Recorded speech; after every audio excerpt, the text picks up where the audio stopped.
too bad, buddy. Not too bad at all. Looking forward to another decent week.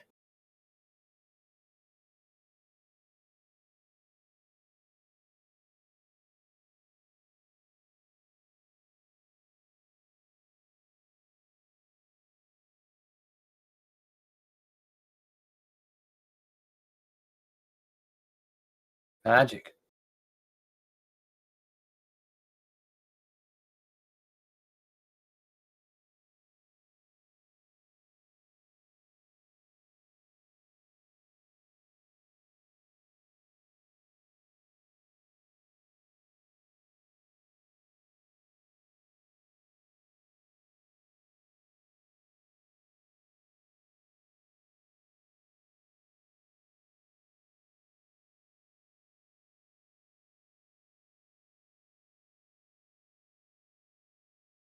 Magic.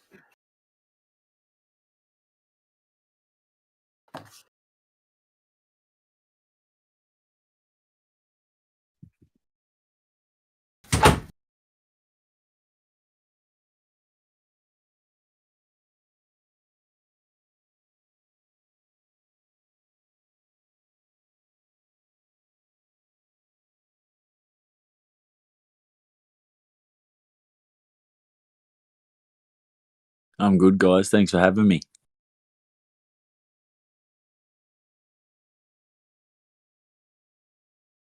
Yeah, no, they'll wake up. They'll wake up on the weekend. It's perfect.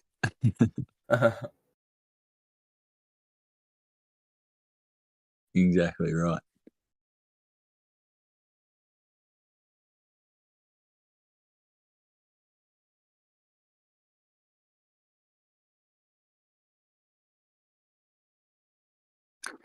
Yeah, look, it's one of those things, right? You grow up wanting to play football, and all of a sudden it comes to an end. Not that I didn't see it coming to an end. It probably dragged out a little longer than expected after I returned from overseas with the intention to step away from football and just play locally in the NPL with friends, and then the Jets called, and how do you say no? So that kind of delayed the inevitable. And then I've been enjoying it. I'm working with a mate, Joel Grinnell, who runs Sports Click, who look after 90% of the local clubs here in Newcastle at an elite level. I've just built some synthetic fields just up near Cohiba at Highfields there. And then I'm helping with an academy, and I'm also coaching at Hunter Sports Eye. So as a matter of speech, I've got my finger in a few pies at the moment, but I'm enjoying it. And then, of course, we have Azuri, Jimmy Pascoe, come back to the club, somebody I've known for a lot of years through football. He's come in. He's brought a new philosophy. He's brought a few new boys with him. He's brought a new culture around the club, and we've been working hard. At 34 years of age, running laps of Nobby's breakwall, let me tell you, it's been challenging at times, but it's been good.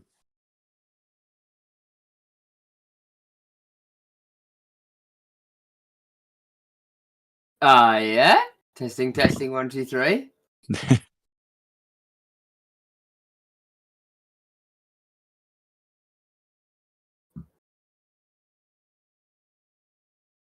This is going great, Josh.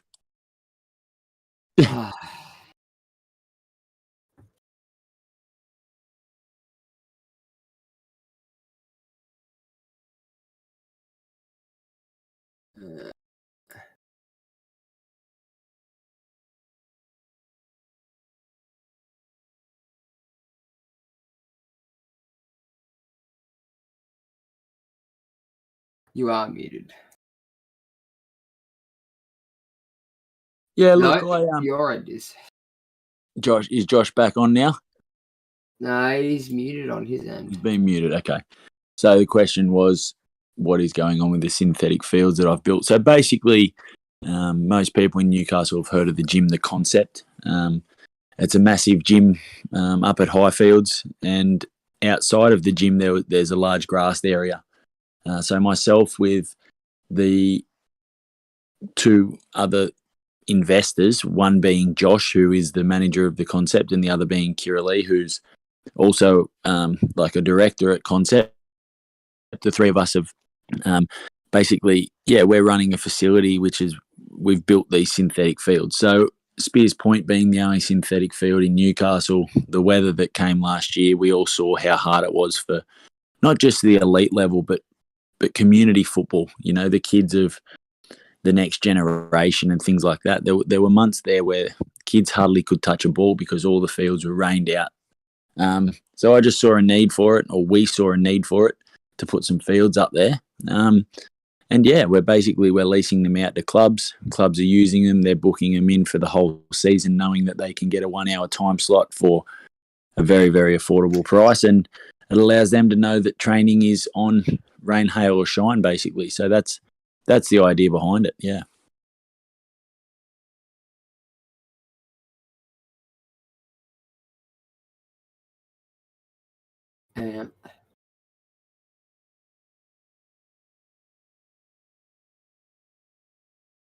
So, no, you must be muted in OBS. Let's try that. Here we go. We're friggin' on. Far out. No idea what happened there. Apologies, guys. I'm not going to run through the whole shit again. There you go. And this is why, guys, I don't get paid. This is why I'm not a professional friggin' reporter or bloody podcast journal or shit like that. I just ramble on, talk shit, and fuck shit up occasionally. So I do apologise, everyone. Welcome to everyone who can now hear me. And yeah, again, friggin' if you've missed it all before, he's coming in new. We're here with Taylor Regan, talking a bit of football and so forth. Rightio, cool. So the new, how many pitches are we talking? I might have missed that while I was trying to search out what the hell. Just 3. So there's 3 small synthetic fields up there. They're similar to the dimensions that are out at Spears Point. Yep. And they're like little 5-a-side courts in terms of they have bounce boards, they have all of those things. But the most important is that we get kids playing football. Like I've got a 6-year-old son that lives and breathes it. All he wants to do is talk about football and train. And for 3 or 4 months of last season, we were lucky to get on a field because it was so wet and things like that. So, parents out there as well, we all understand the idea of babysitting, and we're paying football fees so that the coach can look after our kids at times. It doesn't happen if there's weather. So, we've decided that was kind of a market that we could, explore. And for now, it seems to be going really good. A few clubs have jumped on board. Katara out of the Zone Premier League have jumped on board. Gahiba out of the Northern League One are on board. There's an academy with myself, Roy O'Donovan, Daniel McBreen and Ben McNamara that are going to train at the facility. There's a Dudley Juniors team. There's lots of clubs jumping on it, and it's more just trying to give back to the community wherever we can. There's a bloody academy that you'd want to jump on board with. Do you train over? Do you train with blokes over 30? We do. We certainly do. But it doesn't happen at the facility. It's at the bar around the corner. There's a pub, and that's where the over 30s train, mate. Oh, thank fuck for that. So look, bloke who knows me too well. Me running days are well and truly behind me, but me drinking days are just starting. No, it's good, mate. It's good to see, more. It's funny, because we talk about it. I've spoken about it God knows how many times with mates in the past. All we had when I was younger was how's that? Like top of town, shit pitch and so forth inside. Most of the time you get the basketball court and that downstairs, which was just rubbish. And these kids today, it's just getting better and better, which is great to see. Yeah. Look, I remember, I'm probably showing my age here, but there was a place out at Cardiff called Speed Soccer. I don't know if anyone remembers that. Yes. And it had the dome, like the old dome. But if you ran too far over one side, you'd almost get coat hanging by the roof. But, little places like that. Like, I've been around the world a little bit with football. I've been lucky enough to be in other cities. And, you see in NPLs in Sydney and in Melbourne, there's synthetic fields everywhere. If you fly into a Sydney and Melbourne now, you can't not see 10 or 15 synthetic facilities around the state, and around the city rather. And it's, we are a little bit behind in that, in those sort of like infrastructures, but they add to the frustrations of the football community too, because like we say, we want our kids training, we want our kids playing, we want Archie Goodwin playing and scoring goals. We want to create 50 Archie Goodwins, every year. Why not? the Jets are finally back in the top division in Sydney from a youth level, which is a great thing. I remember growing up, I used to do that when I was under 13s. I used to go down on a bus at 6 a.m. My game was at 9 a.m. in Sydney. I'd stay and watch the 14s because they were on our bus as well, and then we'd leave at halftime in the 15s. 15s was your Nigel Bogards and people like that, and finally now Newcastle is back in that atmosphere in Sydney. So now it's time that we have to step it up, or we're forever going to be chasing our Sydneys and our Melbournes and places like that. And Newcastle is a heartland for football. So these little things, little academies, little facilities, all those things. Joe Wheelhouse has a great academy. Clayton Zane has a great academy. All come together and we create the next generation in a perfect world. Absolutely. Like, you're talking about Charlestown and Zuri, like Graham Law, I've good mate of the show, and I've been lucky enough to meet him a few times. He's got a great academy up there as well, in the Maitland area. Yep. As you said, there's just so many talented footballers that are now, trying to give back. Nigel Boogarg's obviously now with you there at Charlestown, and as you said, the lineup alone that you said part of your academy, your Roy O'Donovans and so forth.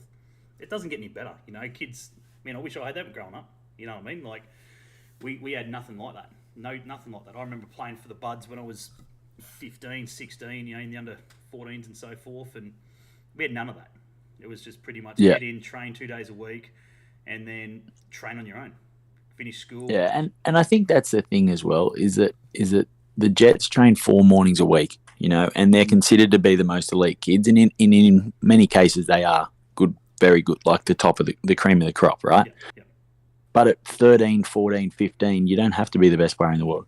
You want to be good when you're 17, when you're 18, when you're 19. Yeah. So if you're not selected in a Newcastle Jets elite program at 13, and you go back, like you said, Josh, to Adamstown and you only train twice a week. Yeah. Now, this isn't saying that NPL coaches or NPL levels not good. Yeah. But if you're only training twice a week versus a kid that's training 4 times a week, over the course of a year, you're looking at about 80 training sessions. Now, if you do that for 3 or 4 years, and all of a sudden you're at 240 sessions over the course of 3 years, how are the kids in NPL expected to actually be as good as the Jets kids now? You've missed a large volume of training. Absolutely. So it's just about having more options, more opportunities for kids to grow, because there's no hiding from the fact right now that the amount of money it costs to play football in this country and even in this region, it's astronomical. It's crazy. But why are we paying this crazy money when we're putting a ceiling on it? Don't put a ceiling on it. Let the sky be the limit for these kids, and let's give them the opportunity to play football. Yeah, no, I couldn't agree more. And as I said, it's becoming better and better in Newcastle. There's massive talk now of even Hunter Sports High, becoming a full-on scholarship school, where in previous years, I know that pretty much if you lived in the area, you could go there just because you're in the area. Now it's looking to be one of a full-on sports selective school, which is going to be good. Again, you add those training sessions on, as you said, 4 training sessions a week in the morning, and then you go to school, and then you're doing training sessions there as well. So again, the more training, the better they're going to be. And fingers crossed we produce some more of the talented Archie Goodwins and the like in years to come, because it's hard to watch as a Jets fan to sit back and watch Archie Goodwin come off the bench for 15-20 minutes when he's just talented. You know what I mean? Like, he's getting picked to play the under-20s. He's over there at the moment, and he's played maybe an hour and a half of football. It's just crazy. Yeah. Yeah.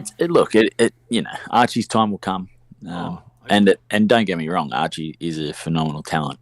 And he understands it. He understands the game. He understands he has to be patient. He wants more minutes. You can see it when he comes on. He scores half the time when he comes on in those 10 minutes. So, but he's a good kid. He'll be fine. But yeah, like you say, we need to create more. We need to generate more and more kids coming out of Newcastle. Absolutely. Yeah, I think I read a stat the other day that at the moment he's averaging a goal every 40 minutes. That's incredible, isn't it? Remember last year when we played Sydney FC at home, and a sickness went through the boys before kickoff. Yeah. Like I remember showing up to the stadium and there was like a few boys, like Archie as an example, showed up and he wasn't even meant to be on the bench, and all of a sudden he's starting and he just ripped them apart. We won 2-0, I think. And it was just it was one of the best games we had out there. He was on fire, and look, we want that weekly from an Archie Goodwin, right? Absolutely, mate. Absolutely. At the end of the day, it's good to see things happening and progressing along in northern New South Wales for the better for the kids there today. And obviously the future as well. So anyway, mate, we're going to touch on Charlestown Azzurri, mate, and before we let you go. So obviously Charlestown Azzurri, for everyone who isn't familiar with the northern New South Wales, founded in 1963, Lolcar Oval. I used to hate playing out there. It was a prick of a ground. It's got a lot better now from memory. I think I went and watched a game there last year, actually. Yeah, but it used to be an absolute shithole when I used to play there many years ago. So no premierships, no grand final wins, no runners up. 2022 season was 21 played, won 9, drew 7, and lost 5. Finished fourth. Which is pretty impressive when you only win 9 games, I suppose. It's almost half the games. But with some of the squads out there at the moment, friggin' you got to be winning plenty of games to try and compete with some of the big teams in the league, mate. What were your thoughts on the season? Go on. Yeah, look, I actually arrived late and the team was doing well, and when I arrived, we went downhill. It was, look, the NPL is tricky, right? Last year in particular with the rain, the fields, like I remember some of the games we played and it was incredible. I'd never seen anything like it. And that included Lolcar. Like you said, the pitch wasn't great. So it's a bit of a mix. You get those teams that want to play football and then you get the teams that just happy to park the bus, battle away and try and get something on the counter-attack. And that's the beauty of it. Anyone can do anything on any given day in the NPL. Can do it in the A-League as well. As an example, look at the weekend. Look, I think last season, it was pretty close. Maitland were first past the post, but lost the grand final after a bit of a dubious red card. This year, I think, without saying exactly who I think is going to be up there, I think it'll be similar in terms of the teams. I think Maitland have got a good squad again. Lambton Jaffers have got a huge squad. I don't know how their reserve grade is going to be a first grade squad. Then you've got Broadmeadow Magic are young, they're energetic. Johnny Bennis has come in there. He'll do really well after Zane. He's been there. Edgeworth have recruited really, really well. They've got some really good players. Azzurri, we have a very good team, very strong team. New coach, good structures. Everything seems to be going quite well. And even Western. Q Yarlins is up there at Western and they've recruited well as well. So, look, it's anyone's game. Again, touch wood, it doesn't rain. And we can actually play some football, and I think it'll be quite exciting. Yeah, absolutely. Speaking of the new coach, Jimmy Pascoe, I was lucky enough to send him off a few questions, which he answered for me. So thank you to Jimmy for that. So pretty much, I asked him, the first question was pretty straightforward, who were the departures and, gains and so forth. Pretty much departures, Matt Tull and Riley Smith left the club. And Miguel Fernandez, Kyle Munez, Matthew Johnson, Luke Callan, and Ben McNamara have been brought into the club. How have they settled in, mate? Yeah, look, Miguel, firstly, is a Spanish boy, has really good English. He's moved over here he spent a lot of time in college over in America and played at a decent level in Spain as well. He looks like a very handy player. But again, it's not easy to walk into a bad field in the NPL and all of a sudden you've got a big burly defender trying to kick lumps out of you, and he's used to, beautiful pitches and trying to play, tick-attacker. So he'll take time to adjust, but I think he'll be something really special for us. Kyle Munns is a big boy from Adamstown, young boy, very raw, but, has the potential to be very good. Luke Callan's a young boy from Newcastle. Went to the AIS as a young kid. I was lucky enough to coach him when he was young at the emerging Jets before I left and went overseas. and he's a good kid, works hard, no nonsense. And then Ben McNamara is somebody that I'm involved with in the academy as well. Former professional spent many years over in the UK playing Conference, League 2, bit of League 1, all that sort of stuff. Very good professional. He's coming in more of a coaching role initially as like a youth coach and youth goalkeeper coach and helping out with Archie. Obviously, our goalkeeper's been goalkeeper of the year for the last 2 or 3 years. So Ben's not coming in to take his spot initially, but give competition, give, leadership in the dressing room and try and, push us to a higher level. Yeah, absolutely. Up his game a bit, obviously bringing in the experienced head. Yeah, of course. Yeah, so second question was pretty straightforward. It was just a simple, what can the fans and the supporters expect to see out of Charlestown this season? Pretty much said to me, we'll be aiming to play an attacking brand of football that sees us play forward quickly with the intent to keep the game in the opposition's half while creating scoring chances and sustaining pressure on our opponents. Listen to that. That is a school teacher's response if I've ever heard it, wasn't it? He's copied and pasted that. That comes from somewhere, surely. But no, he's bang on the money. What he's written there is basically what we've been talking about. The way we've been training, high tempo, keep the ball, move the ball, create chances. If we lose the ball, work hard to get the ball back. And be more ruthless in that front third. And then on the flip side, be more ruthless defensively. Got myself and big Nigel Bogard next to me. Yep. So hopefully they don't turn us around and make us run in behind too much. But as long as the ball stays in front of us, I think we're, pretty confident we can win some tackles and do our job there. Yeah, mate. Yep. Question 3 was... Two blokes in the heart of defence that'll always win it back. Well, yeah. One way or the other. Well, yeah. Minus oh, hang on. Yeah. That was actually fair point. Minus the 30 goals they conceded last year. Yeah, that's right.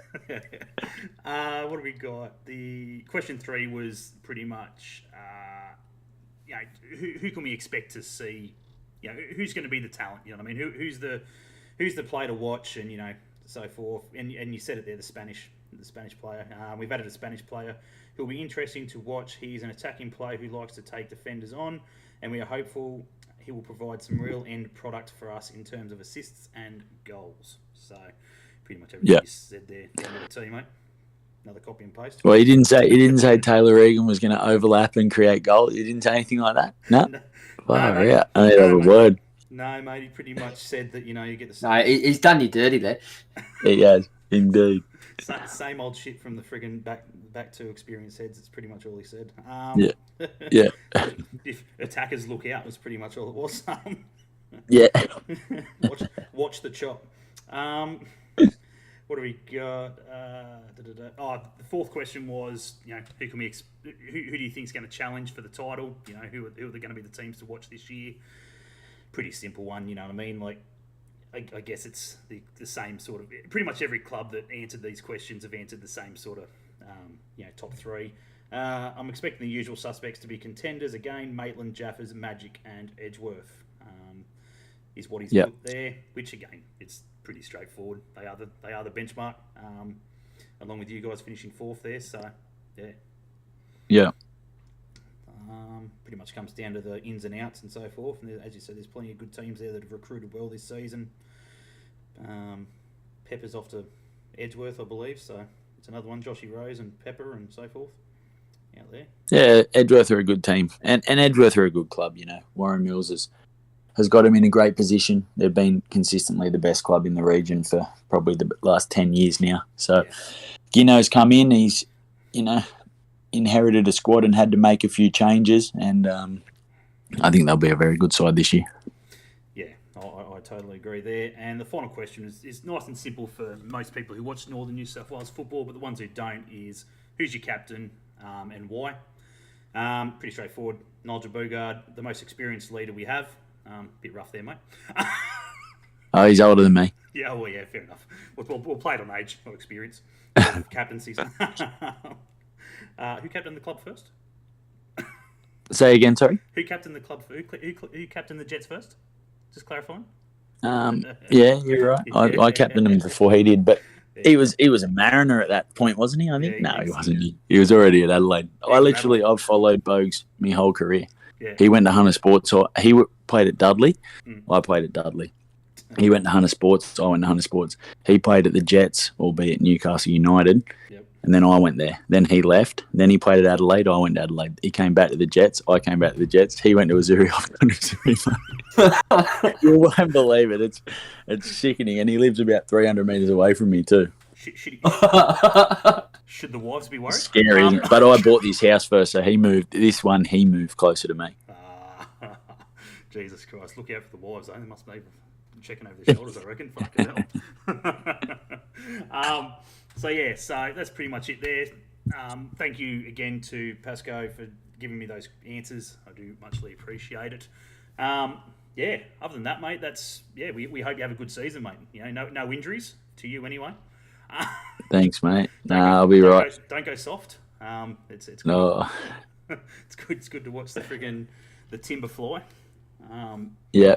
And make the youngsters friggin' realise who they're playing, I suppose. We'll see. I got to catch him first. But no, I appreciate it, guys. Thanks for having me. That's true. You got to catch him first. Yeah, fair enough. It's a pleasure as always. Nah, mate. Honestly, we do appreciate you jumping on. If you guys are in, around Newcastle, New South Wales, be sure to go check out Charlestown Azuri this season. And the boys get behind it, regardless of what club you support. Get behind the competition as a whole. And if you've got a young one and so forth in the, looking to become the next, Nigel Bugard and friggin' Taylor Regan and all of that of the like, friggin' get onto the academy. How do they get onto the academy there, mate? How do they? Oh, it's all over social media, mate. But at the same time, we talked about not putting a ceiling on people. So if you put Taylor Regan and Nigel Bogart on someone's head, then you're putting a ceiling on them. Why don't they aim to be better than that, I reckon? Maybe go check out Joe House's friggin' academy then. Yeah, that's exactly right. Nah, all good. Thanks, guys. Thanks for having me. Right, we'll chat soon. We'll do, mate. Always a pleasure, mate. See you, legends. Bye, guys. See you, mate. Bye. Big thanks to Taylor Reeves always for jumping on. Muchly appreciated. Friggin' absolute legend, and we wish them a good. What a legend! He is a legend. We wish him good luck for the season ahead, and again, they can only go up from there. Fourth last season. I can't imagine them going backwards too much. They've recruited pretty well. They haven't lost too many players as well, which helps the club. Again, I do apologise. Friggin' welcome everybody. I apologise for the microphone error and everything else. It's what happens when you're ready to go, and I talk to my co-hosts and everything else, and then at 9 o'clock, fucking crickets. Fuck. It's always the way. What are we doing? Shit, I'm going to try and sort this shit out. Thought I had everything done, but I didn't. Anyway. Well, the title was done. Yeah, fair enough. Anyway, we're gonna crack on. As I said, we are talking the Northern New South Wales football. For those out there who aren't aware, the competition consists of Maitland, Broadmeadow Magic, Lambton Jaffers, Charlestown Azuri, Newcastle Olympic, Edgeworth Eagles, Valentine Phoenix, Western Workers, Cooks Hill, Adamstown Rosebuds, Lake Macquarie, and New Lambton are the new addition there to make it a 12-team competition, which is great to see.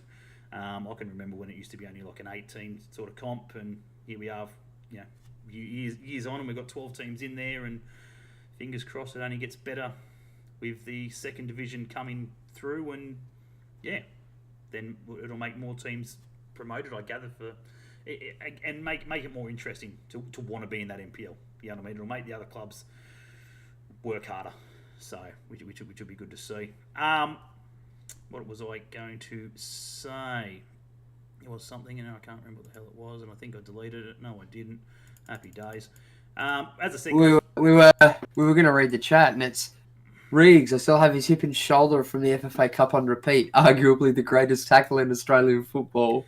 Yeah, look, I do apologise for that one. I figured it's the one thing we talk about all the time. Every time I see him, whether it be friggin' at the local pub or friggin' at the Jets game and shit like that, it's just sort of a banter joke. And I figured I'd nailed him enough with that one.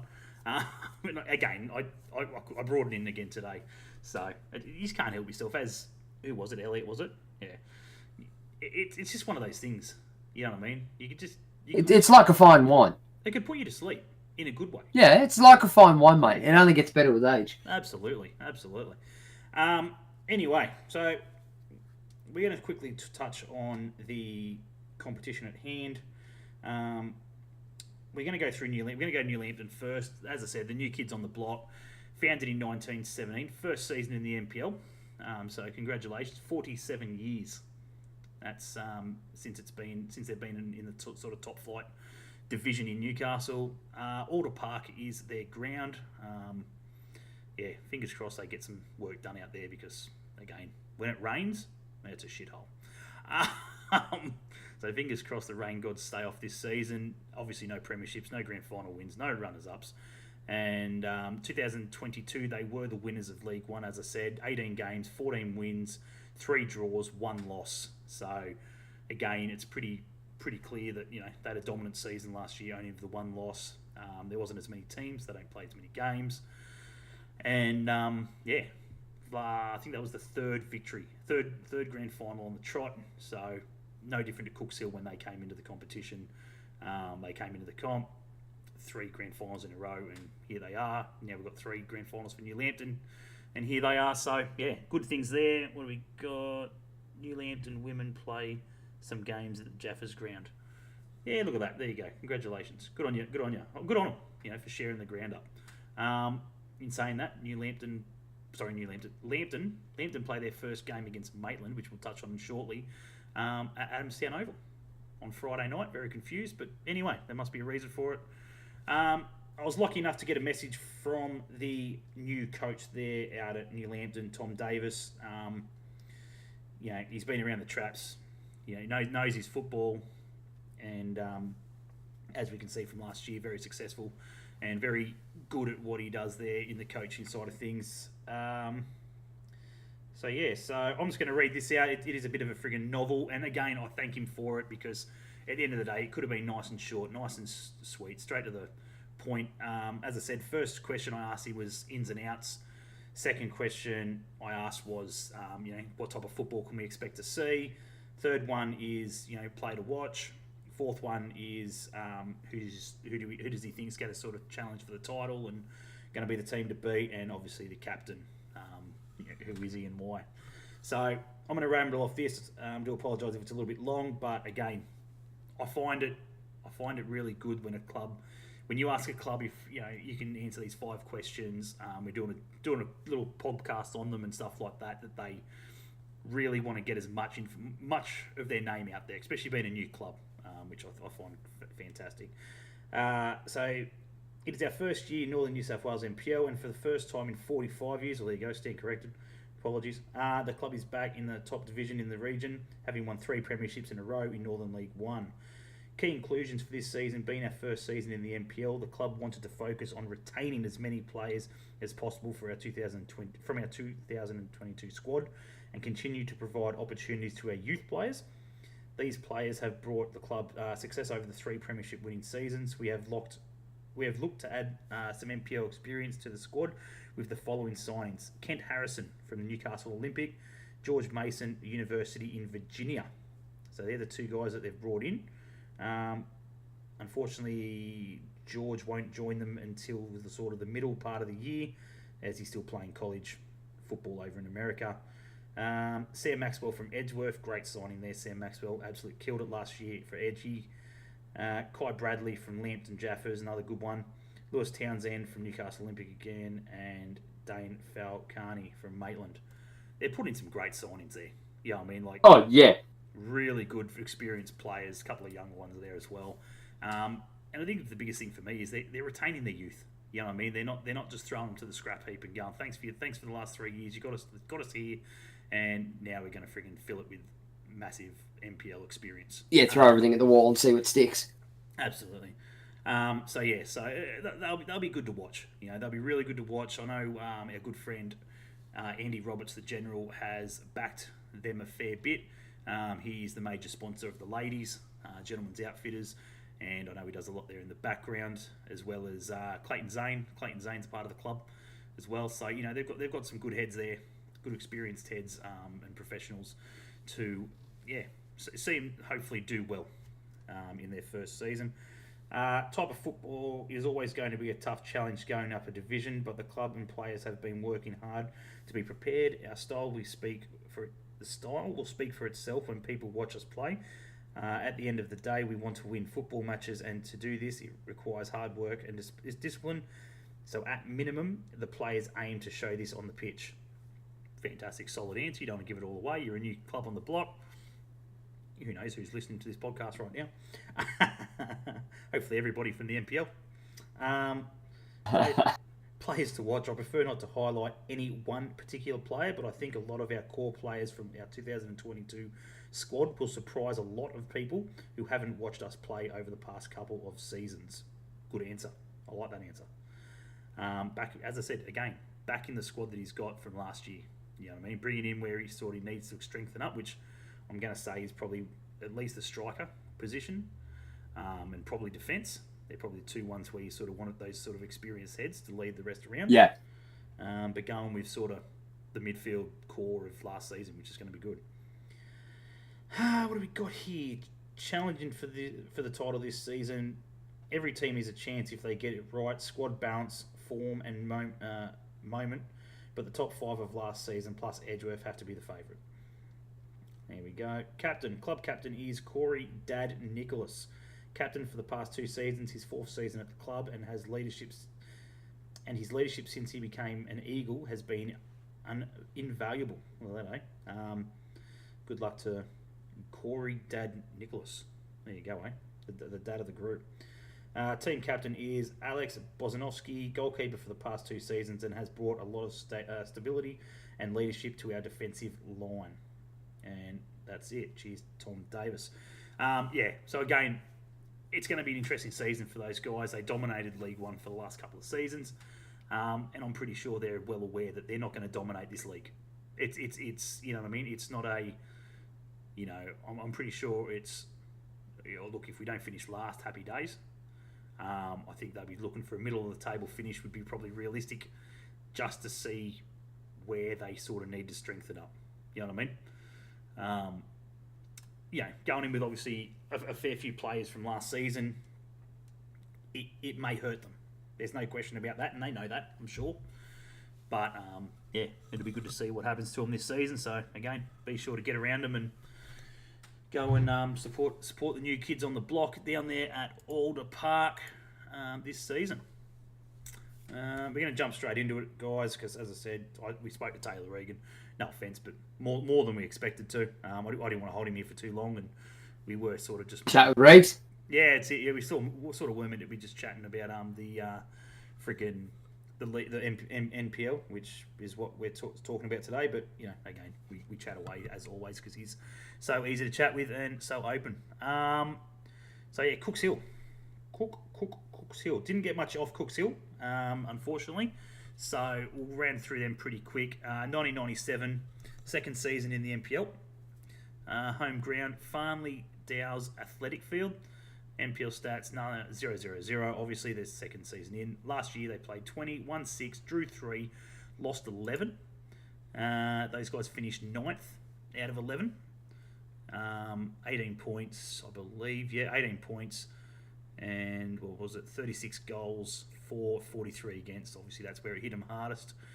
The third highest against in the league, and obviously that's why they finished third last. Obviously, unfortunately, if you don't score, it's all good scoring goals, but if you concede too many, you get punished. And unfortunately, that's where it's hit them in the back pocket there. Moving on, what else we got here? Lambton Jaffers. Again, we were meant to have Ben Kennedy on tonight, who was going to tell us a bit about the Jaffers season coming up. Unfortunately, he had other commitments and wasn't able to get here. But yeah, so 1957 founded. Home ground is Arthur Eden Oval, as always. Premierships won. 2021, they were the premiers. Grand final wins have won 3. 2014, 2017, and of course last year, 2022. Played 24, won 14, drew 5, lost 5 for the season just gone. Those guys finished third. Finished third in the comp, 38 points. You know, and again, that's the big killer there. 44 goals for, 18 against. You know what I mean? Like, that's a massive... You think of, like, Cooks Hill, who conceded 43 goals. Ben Kennedy, you know, massive help in regards to that. Having the experienced goalkeeper in the back line has obviously done wonders there, I think, in making that only 18 instead of what it possibly could have been, 10 times worse. So, yeah, another good season for them, I think. I think you'll definitely see them in the top four again this season. You know, not too many ins and outs again. They've sort of retained the same sort of squad. Let a few go, let a few come in, and yeah, good core. Sticking with a good core. Yeah, that's pretty much what I feel they've done. I believe they've made a couple of changes, as I said, but not too many to sort of disrupt last year's performance. And you know, I'm sure they'll be sort of sticking to sort of the same game plan as last year.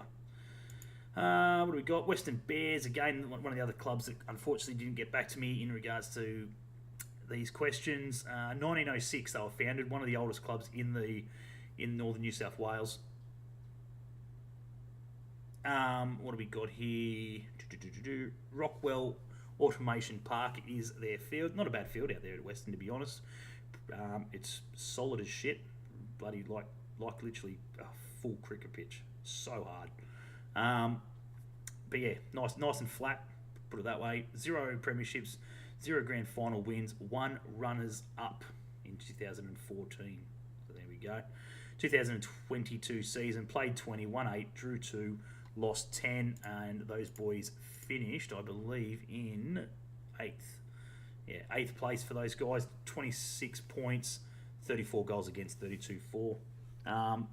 Yeah, pretty interesting there. Feel free in the chat, guys, to obviously let us know, you know, who you guys support, if you support anyone in the local league, and who you guys think are going to be the ones to challenge for the title this year, as we quickly sort of rattle off a few of these ones here.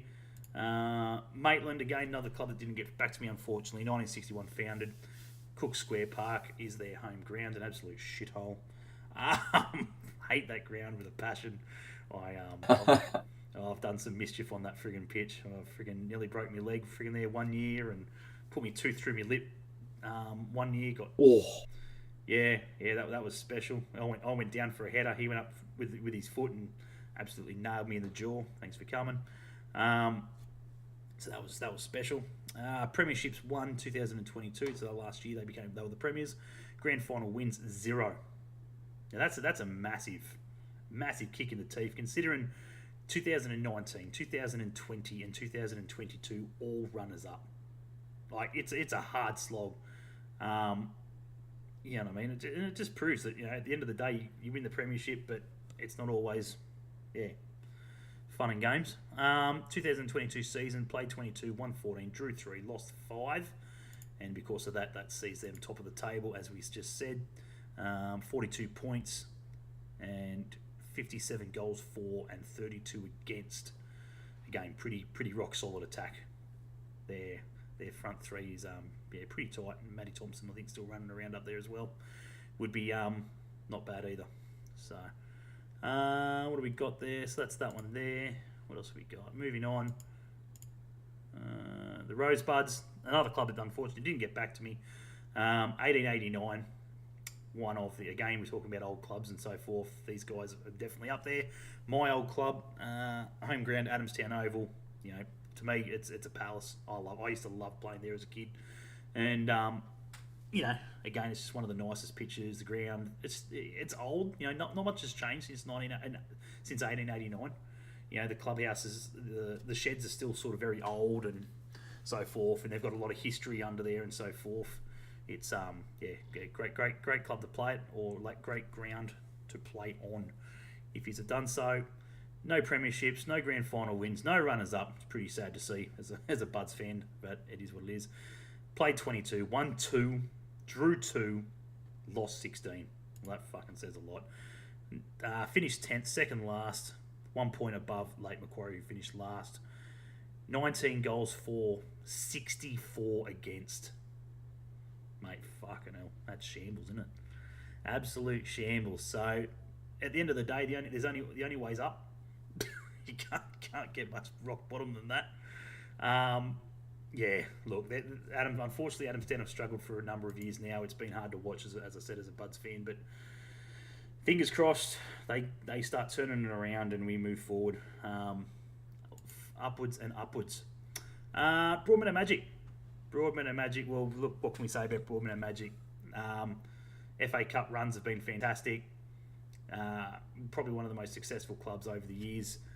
In saying that, though, they've only won one grand final in 2018. But they produce some unbelievable talent. Unbelievable talent. Unfortunately, they get to that sort of point where they hit their early 20s and late teens, and they all get poached. Unfortunately for them. Played 23, won 14, drew 2, lost 7, which seen them finish second. What have we got here? Goals for 49, goals against 17. Again, I was lucky enough to get a response back from Broadmeadow. Oh, shit. Just lost that one. Where'd they just go? And I'll quickly read this one out. I do thank Broadmeadow Magic for jumping on there and sending it through to me. It is muchly appreciated. And yeah, so arrivals. Caesar Serpa, he's a goalkeeper. He's a Uruguayan goalkeeper. Ben Diamond from the UK. Riley Smith from Charlestown, as we said when we were talking to Regs, he's left. Azuri, Sam Camper from Western, and the departures are Ben McNamara to Azuri. Which is a big loss. As we touched on, very experienced goalkeeper there. Aaron Opposidiano. Apologies if I've absolutely butchered that.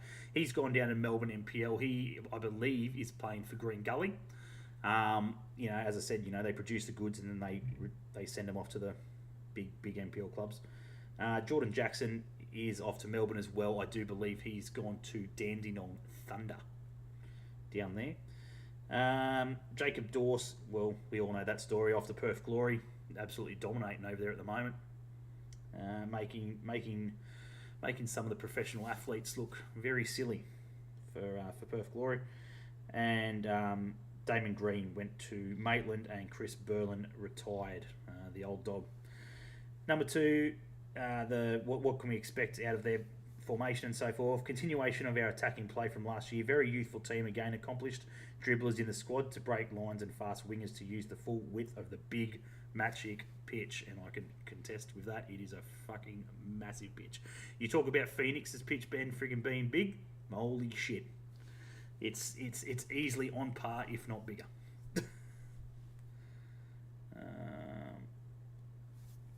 Rightio. Friggin', I don't know if Benny's still there or whatever, but yep.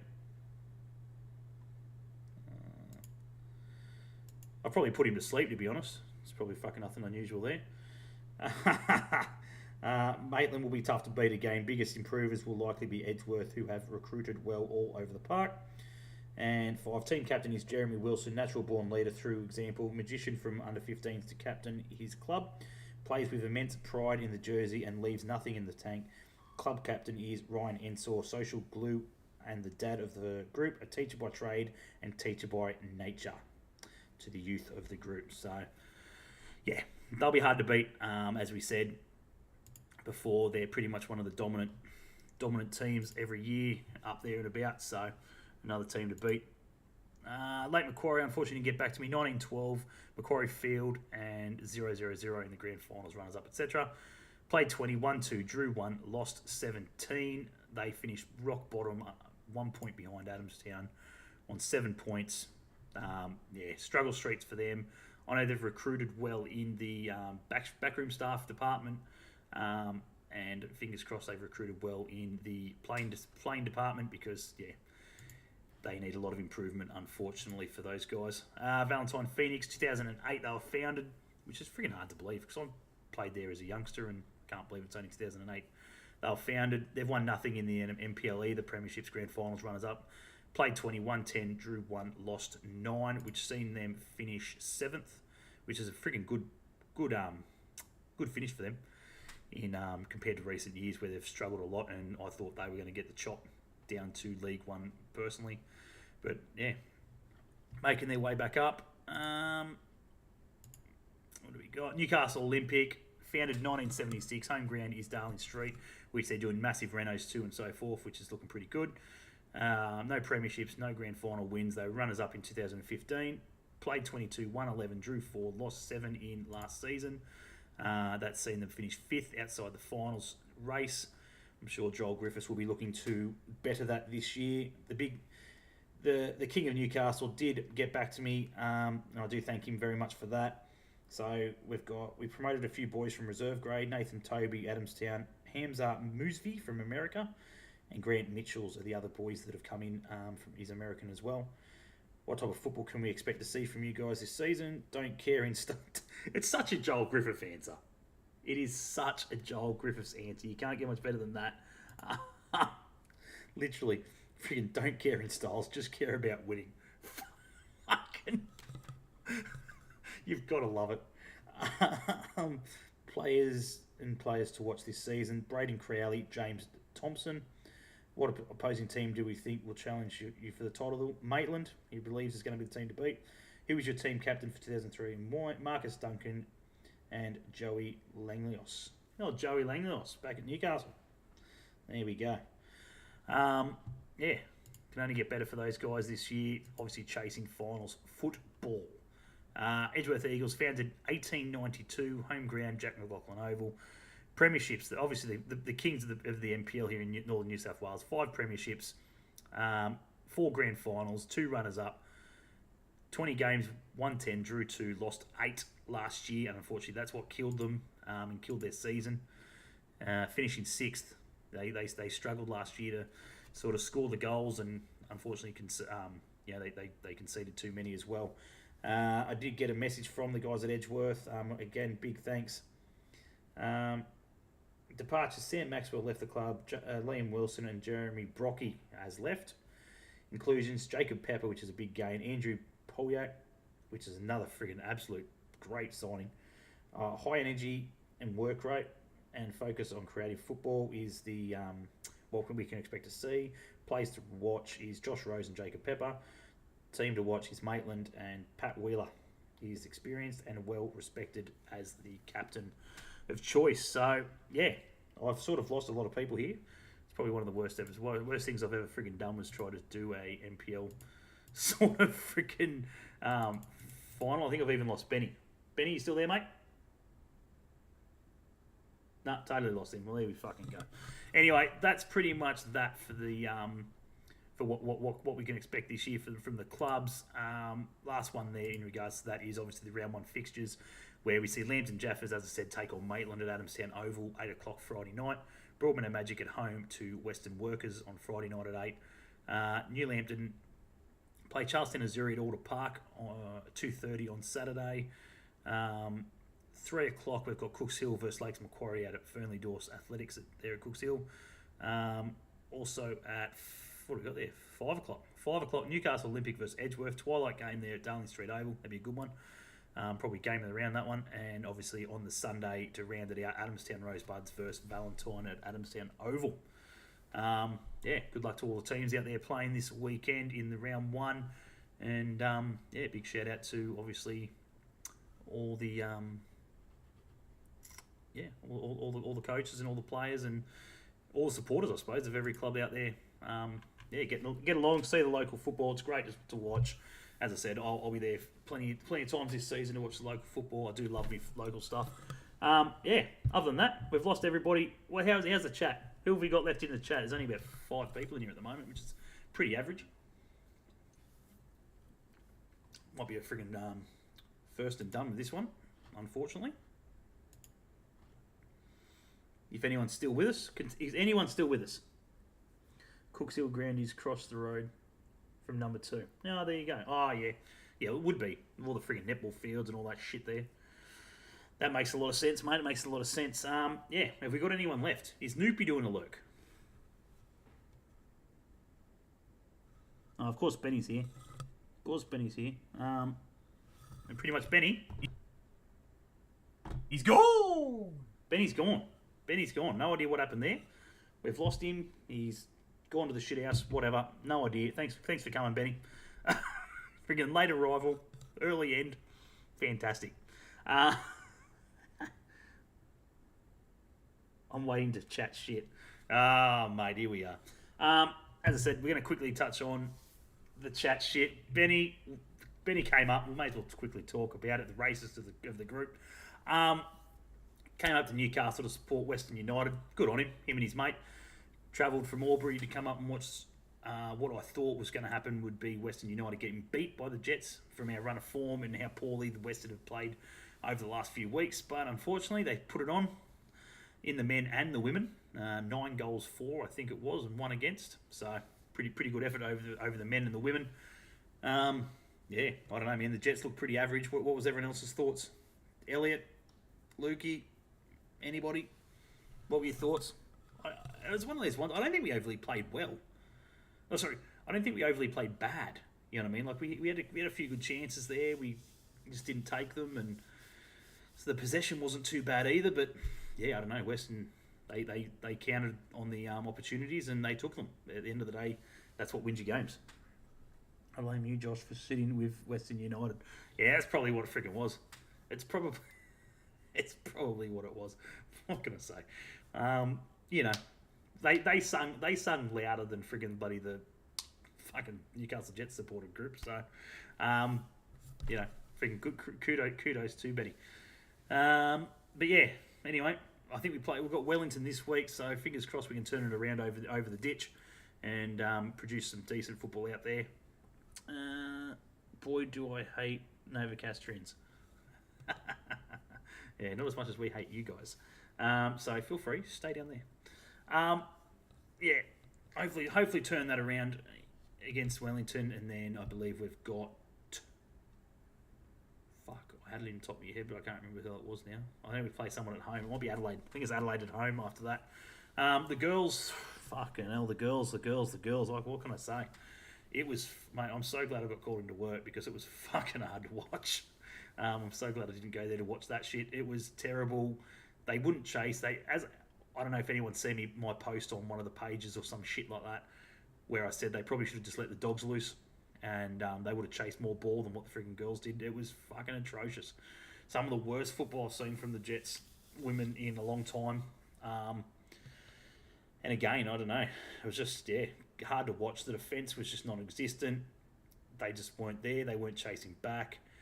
They were just hands in in the air when friggin', the ball came in the box. Craziness. Absolute craziness. Sato did more than half of the team in 30 minutes. Yeah, I'd agree with that, Luke. I'd agree. It was like kicking puppies. Fucking hell. That's a bit stiff. Yeah, so at the end of the day, friggin' it is what it is. They can only get better from that, I'd fucking hope. Lara Gooch was good though. Yep. Yeah, if you say so. I'm not. At the end of the day, I don't think anyone can take credit for being good there. They all played rat shit to me. You know what I mean? Like, it doesn't matter. Friggin'. She may have been on the ball a lot more. She may have distributed passes fantastically or whatever it is. But at the end of the day, it's a team sport. You can't take one credit for 10 others being absolutely rat shit, or in this case 15, 16, whoever got on the pitch on top of that. So yeah, fingers crossed they work it out. I'm sure Gary was friggin' mightily pissed with what he's seen out of the girls, and at the end of the day, fingers crossed that it can improve for the next game. Red card didn't help, but shouldn't have changed, trying to put effort in.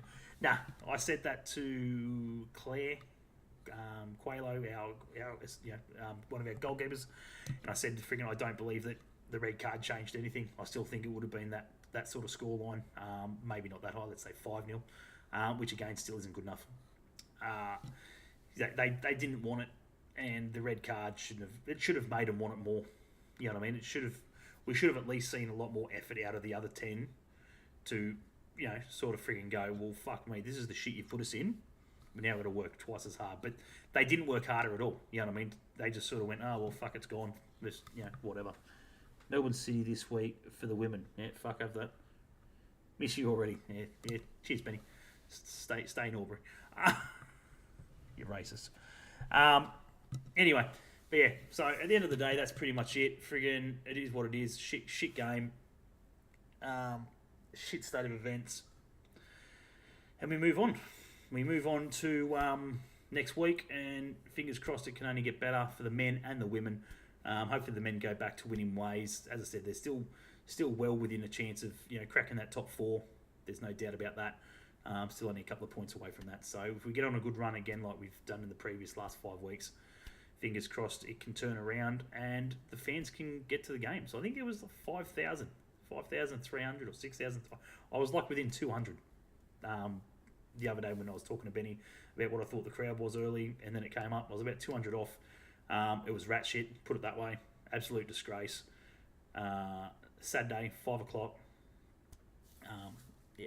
Absolute joke. Absolute joke. If the game was put back another hour, it would have been fantastic because the sun was going down that little bit. But again, no excuses. It wasn't overly that hot. Friggin', all the softies up in the grandstand trying to take shade. Matty and alike. Soft. 6.3. There you go. So that's pretty much what I said. So it was a couple off or whatever it was. Anyway, what have we got here? We didn't turn up. 900 odds at the women. Yeah, that's about right. It's about standard, mate. Yeah, we just didn't turn up. As you said, Luke, that pretty much sums it up. We just weren't there. Again, we didn't look overly bad. There was definitely some good patches and so forth. It just didn't click, unfortunately. Anyway, we are going to leave it there, mate. Leave it there, guys. Benny's gone walkabout. No idea what's happened there. We'll chalk it down to the kids. But we do thank everyone for jumping in tonight. We do thank all the NPL clubs who got in their answers for me to the questions that I've submitted. And as I said, big shout out to Regs for jumping on. It is muchly appreciated. We hope to get it. I'm hoping to get a few of the guys on throughout the year, just to sort of see how they're travelling through the year. And I do plan to, sort of put it up every week of the fixtures and so forth as well, just to see what's happening. I want to try and get more involved with the NPL this year and help out the local clubs and our community, as I said, as a Novocastrian. So big shout out to everyone who's jumped in. I'm going to give you guys another question. I started it off last week with a question. I'm going to keep on doing it now, at least for 10 to 12 weeks, because I've got that many cards at least. So this week's question is very simple. Which 7 countries were founded members of FIFA on the 21st of May in 1904? Very simple question. Which 7 countries were founding members of FIFA on the 21st of May, 1904? So there it is there. I don't know where Benny is and if we'll be able to put it up on their Facebook page, but I'm sure I'll get it there at some point. As I said, see how you go. Have a good go of it before you go searching Google and shit. And, other than that, we will see you guys next week. I'm sure I'll be here anyway. Not idea what Benny's up to, but I'll be here regardless. And, thanks everyone for coming. And as always, we hate Coast Scum. Fucking oath we do. Fuck the coast. And we'll see you guys next week. Take it easy and thanking you. See you guys.